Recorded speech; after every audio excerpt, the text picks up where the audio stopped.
Perched near the top of South America, rainforest-covered Guyana is a brand new player in the oil business. I don't think there is any other place in the world that is going through what Guyana is at the moment. An environmental champion, a rare net-zero emission nation, is now the world's latest petrostate. Everybody got really excited while the environmentalists shock in their boots. A rare opportunity for prosperity paired with worries for the future. It cannot be an oil and gas driven economy only. We will go downhill. No matter where you go in Guyana, every town, village, and city is a construction zone.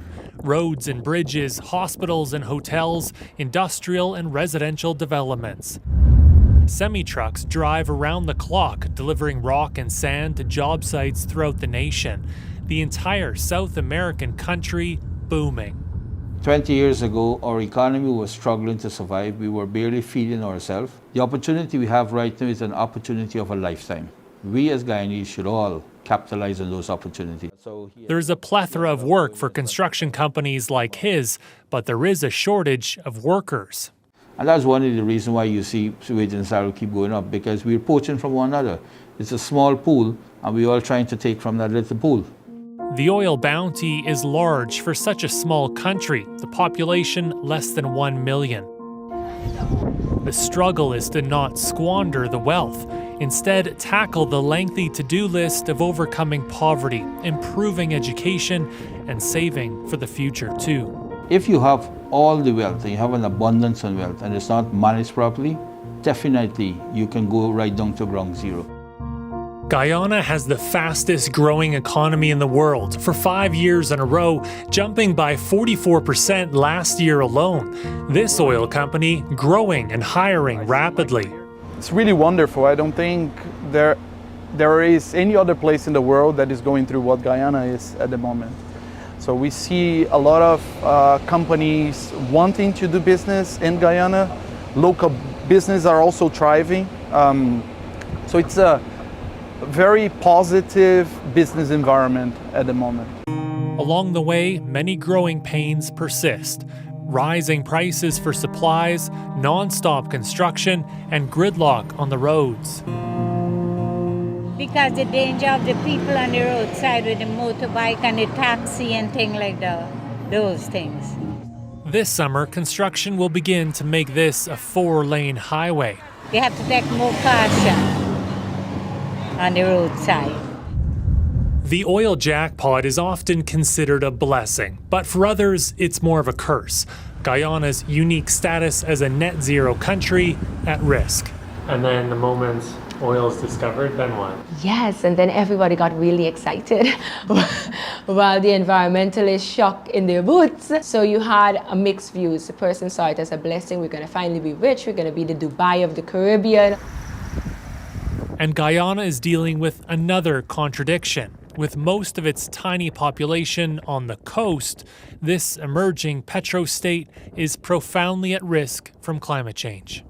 In a blink of an eye, it's going to be upon us. And if you look at the way the climate has been changing, it's going to happen. Persons that are watching it are going to see it's going to happen. At a training college in a rural part of the country, all of the students here already have a job in the oil industry. The campus is expanding as demand for skilled workers continues. Remember, Guyana has never had an oil and gas industry, so we're starting from scratch, zero. ExxonMobil is the dominant player in Guyana and hires partners to operate these massive production and storage vessels. There's a total of 3 vessels that we operate and maintain. Martin Chung is a rarity, a local Guyanese who is leading one of those companies. The oil patch and the environment, he says, are not in conflict. What we do in terms of impact to the environment is at most minimal, or at least zero. The struggle continues between optimism and concern for Guyana's future. Scientists have shown that by 2030, the entire coastline, which includes Georgetown, would be under water. Will be flooded. And they have projections. Back at the college, the director on campus has lived in many oil-producing countries, including Canada. His hope is that Guyana can prosper too, all sectors, without leaving anyone behind. How do you try to equilibrate that so that everyone feels they're getting a fair share of this? You can see how this can be transformative for Guyana, providing we keep our eyes on the ball that it has to be a sustainable economy. It cannot be an oil and gas driven economy only. We will go downhill. The road to a new, prosperous Guyana is long. The challenges of an oil boom still loom. Yet no number of those concerns can cloud the reality Guyana has struck the oil lottery and now has the riches to lift its people out of poverty, a tiny country now awash in transformational wealth. Now, Kyle, just how quickly is the country's oil patch growing? Well, so far, the consortium of oil companies led by ExxonMobil has invested more than $50 billion US in developing Guyana's offshore oil fields. That spans 3 operational mega projects and another 5 in development. Oil production is expected to double in the next few years. Natural gas production is growing now too. Concerns persist as well, such as who pays for any possible oil spill and what damage could occur from increased tanker traffic. Guyana is regarded as the fastest offshore oil development in history. And Erica, so far there's no easing to that rapid pace. Okay, thanks, Kyle. Kyle Bax in Calgary tonight.